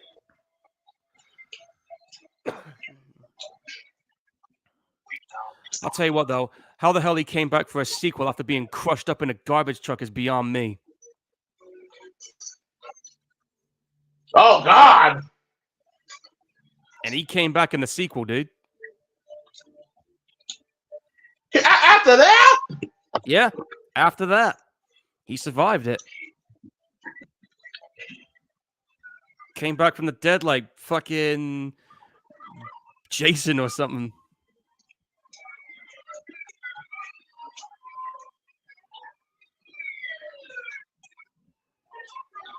Old school New York cop cars.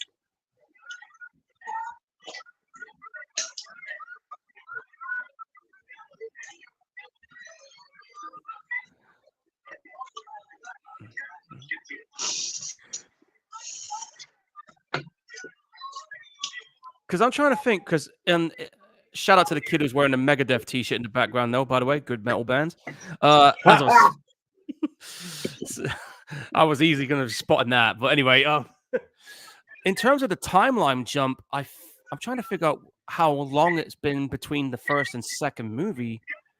I'm probably going to say maybe a couple of weeks.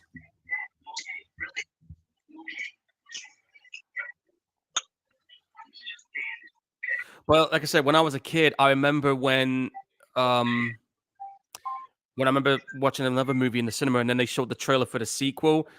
I remember just fucking popping like crazy when I was a kid. I was like, hell yeah, I'm down for that. It's like Christmas came early every time I saw one.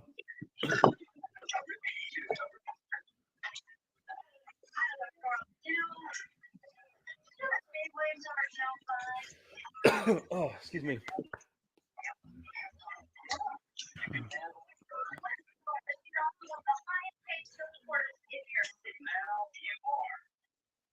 I guess she got her job back.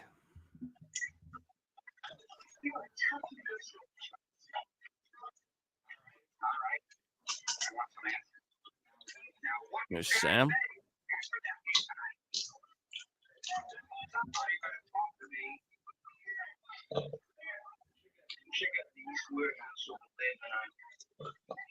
Yeah, Skeet in the background play saying, "Listen, I don't know what's going on. All I know is that my mom left me." And my mom left me, and I'm scheming on this girl named Sydney. I plan on dating her, And I'm gonna go ahead and kill her. I'm gonna kill her and everybody around her. Yep, just because Sydney's mom was fucking his dad. And I wish Ninja Turtles would try to stop me and Stu. Yeah. Yeah, and I hear that Scream 7's going to have a real massive time jump. I mean, kind of have to now. Yeah. I think it's about 10 or 15 years. I ain't got no choice but to have a time jump now. Yep. They fucked everything else up. Yeah, because that story arc is done. Well, like I said, if Melissa didn't do that tweet, she probably still would have had the job. Just saying. I don't want to talk about that, man. That shit will piss me off every time I talk about it. Yeah. Here comes that famous line. Cowabunga, dude.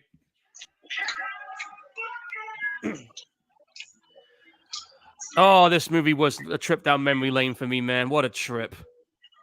Fuck yeah. Had some fun with this shit. So there you go. That was fun. I'm not gonna joke. That was fun to watch. Yeah, man, definitely. I mean, like, again, that was for me, man. That was a trip down memory lane because it kind of reminded me of the time when I first saw this when I was a kid, and just being the impressionable 6-year-old I was back then. It was just fun to see that again. And again, if we're gonna go on the technical side, the story was good. The acting was pretty solid too, and plus, again, a lot of people will tell you this movie is the GOAT of the series. Like this movie was the closest you're ever going to get to the original source of the comic books, albeit they had to modify it a little bit because at the time the cartoon show, which came out in '87, was like mega popular back in the day. So they had no choice but to make a movie out of it, but they had to adhere to not only the kids who first discovered the franchise with the cartoon series, because that's how I first discovered it. But you got to think about the older fans that remember seeing it from back in the comic book days. So I remember after after when the third movie came out in '93. That's when I started like trying to see if I can track down the comic books and to see the stark difference that they had between the TV show, the films, and the comics. You could clearly see the differences right there. I mean, it got to a point in one of the comic books in I think it was early 2000s when it happened, where Splinter actually died. Like they actually did kill him off, and it changed the landscape of the story arc for each character because they kind of all went their own separate ways at that point. So yeah, so there's some major differences there, and then of course, after the third movie, because the third movie didn't do very well with critics and the box office. I don't give a shit what anyone says to me, though. I actually do have a soft spot for the third one because I give them credit for taking the story somewhere different with the whole time traveling thing.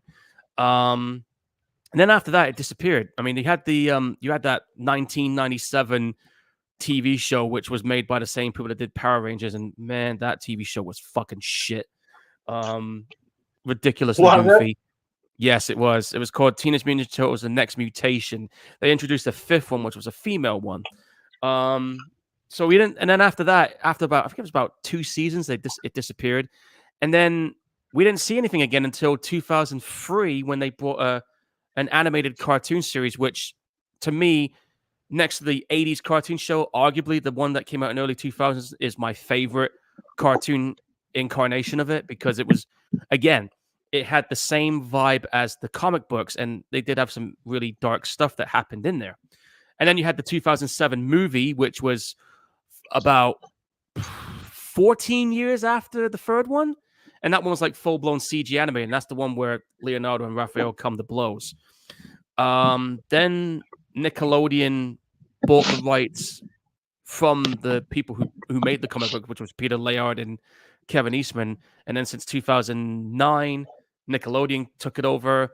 You had that cartoon series they did, which was a CG animated one, which at first I was like, I don't know about it. But as the series progressed, it got more darker. It got to the point, right, where, believe it or not, some of your favorite horror actors ended up doing voiceover works in that cartoon series. You had fucking Robert Englund doing one of the voiceovers for one of the characters. No shit. No, I'm not joking. Even the guy who played Herbert West, Reanimator, was in there too. I think he was voicing the Rat King. So yeah, quite a few names ended up in that cartoon series. And then of course you had the 2014 live action one that had Michael Bay doing the producing of it, which I know some people like it and I know some people hate it. I enjoyed it for what it was. My only gripe I had was some of the voice acting choices. I mean, you had fucking Johnny Knoxville doing the voice of Leonardo for shit's sake, which didn't quite work. And then you had the second one they did, which was Out of the Shadows, which they introduced a live action movie adaptation of Rocksteady and Bebop, when Rocksteady was actually played by Seamus. And he did pretty good in that too. I remember that. Yeah. And then, of course, you have the new one that just came out called Mutant Mayhem, which was, I think it was written by Seth Rogen. And yeah, but apparently, for better or for worse, it's the best reviewed movie in the entire series. Like, arguably, people say it's the best one in terms of people that like it. But I can see why they like it, because it appeals to today's modern times, if you know what I'm saying. I mean, they even changed April O'Neil, which is something else. And don't get me started on that fucking Rise of the Teenage Mutant Ninja Turtles. I fucking hated that cartoon series because what was wrong with it? Well, for the Turtles were more stupidly goofy in ways you just wouldn't believe. Like I remember looking at thinking, no, they wouldn't act like that. Leonardo acted like an arrogant asshole, thinking he was a top dog leader all the time. I'm thinking, that's not what he was like in the fucking, it's just, go on YouTube, dude, and look up Rise of the Teenage Mutant Ninja Turtles. You'll see why I didn't like it. Okay. And the one thing I will say, you might recognize one of the voice actors as the villain because John Cena ended up being in it. Hell, he even ended up in the recent movie. He was voicing Rocksteady. And if I remember correctly, the villain was Superfly, which was voiced by Ice Cube, and Jackie Chan was voicing Splinter in that one. The fuck? Okay. And the one thing I will point out is that the voice actors who were voicing the Turtles in that movie were actual teenagers. So there's that bit. There's that bit too. It's only right. Yeah. But one of the things I did enjoy about that recent movie was it had that like Into the Spider-Verse animation vibe to it, which I gotta give them credit for that. But in terms of where it is for me, again, I think it's good. I mean, there are some bits about it that I like, and there's some bits where I'm just like, I don't know about that. But as much as I enjoy the sequels for what they are, for better or for worse, I keep coming back to this original one because this is where it started for me. And like I said, I've seen every single movie in the cinema. I've not missed one. So you're talking from 6 years old to 40. And if like I said, I've never missed one in the cinema, and I ain't about to start now. So if they make you gotta grow up, man. You gotta grow up. Hard to do when you got them tattooed on your arm. I clearly show it, dude. And like I said, it's just one of them things I just keep coming back to, man. I mean, fuck. I even introduced this stuff to my little brother and sister, and they're into it just as much as I am. And Joe's like 19, and Sophie's 16, and they still enjoy watching them. So that's the appeal that this film has. Now, like I said, the next one that's coming out, which is based on the Last Ronin comic book series, and they say this one will be R-rated. They actually confirmed that. So I'm looking forward to seeing where they're going to go and how true to that comic book they will stick to. Because like I said, I've read the book. I know how that story goes. Not going to spoil it, though, for anyone who's not read it and is waiting for the film. But if you want to read the book, check it out. But as far as this movie goes, classic. 10 out of 10. Your turn. Well, first off, I can see, as someone who's not really into Ninja Turtles like that, I can see the appeal. Yeah, I definitely had some fun. Definitely say, that old 90s nostalgia to it. Mm-hmm. The Turtles are likable. I would love to hang out with these guys. They seem really cool. Yeah. And had a good story. I thought Casey Jones was fun. I liked what was the girl's name again? April O'Neil, who was played by Judith Hogue. Yeah, she wasn't annoying. She didn't annoy me.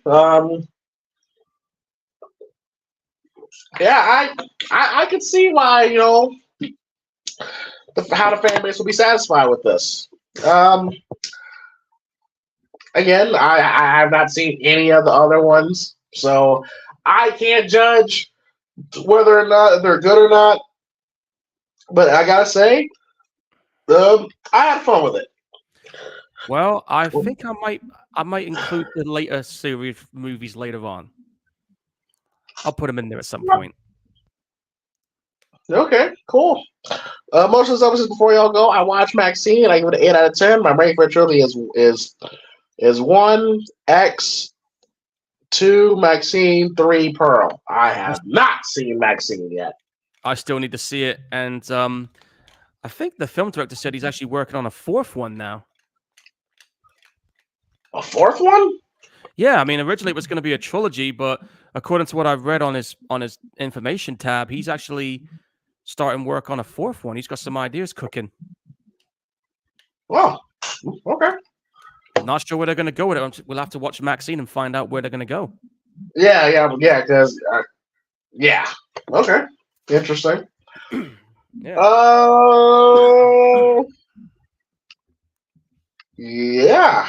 I think that's gonna be it. All right, cool. All right, so that was Teenage Mutant Ninja Turtles, fun movie, and we're gonna take a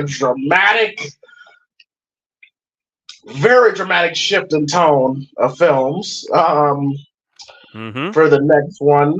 For this Friday for the PrimeTime Gorehounds, the episode, the movie that we will be watching. Again, it's a great movie. Doesn't really get talked about that much, and that is Zodiac. Ooh, Zodiac. I'm gonna have to see if it's on my Amazon Prime to rent. Okay, what have I got in mind? There's actually a few films I have in mind, but the way I've got these next couple of movies lined up, I think it might work for what I got in mind. So, my next pick will be changing gears yet again, and I'll start by saying this is a big blockbuster movie. So you might want to have to get your Amazon Prime ready for this one, dude. Okay. So, my next pick, it is the 5th movie in the series, but it also serves as a standalone spin-off and a prequel to the previous movie that came before it. So my next pick, folks, is going to be Furiosa, a Mad Max saga. Oh, shit. I mean, I rented it. It's on Amazon Prime, and I've got like a 30-day lease in it. And I just thought, well, fuck it. I'm gonna add it to our watch list. All right. Okay. All right. That should be interesting. Mm-hmm. All right. Well, Paul, go ahead and tell folks where they can find you. All right, you can find me on Facebook, Paul Burt's Photography Corner. There's going to be a lot of photos coming up this week. I got 3 metal concerts to do. Twitch, Gorehound1983. If you feel like looking for me on Instagram, it's Paul Gorehound Burt. And if you're on Blue Sky, you can find me on there too. Well, as for me, you can find me, of course, here, PrimeTime Movie Network. PrimeTime podcast, where I did the Money in the Bank commentary. Yep. Very interesting show. That I sit back and thinking about it. I hope they know what they're doing with Braun Breaker. That was the biggest one that really I didn't like that decision. Hopefully by SummerSlam, like I'm very clear to know MG's thoughts. Like for those who know, MG Mad Genius is a big Braun Breaker fan. He wanted Braun Breaker to murder Sammy, but he didn't. And I'm really curious to know his thoughts on it. I can't believe Sammy won. Not just one, but one clean. Like super clean. That's the shocker right there. That's where people may have a problem. And of course, PrimeTime James Thomas is my professional wrestling channel. Please be sure to hit that like and subscribe button. Hopefully, you guys enjoyed episode 93 of the PrimeTime Gorehounds. We'll see y'all Friday for Zodiac. And everyone have yourselves a great Sunday. Have a great week. And we'll see y'all Friday. We are out. Peace. Laters.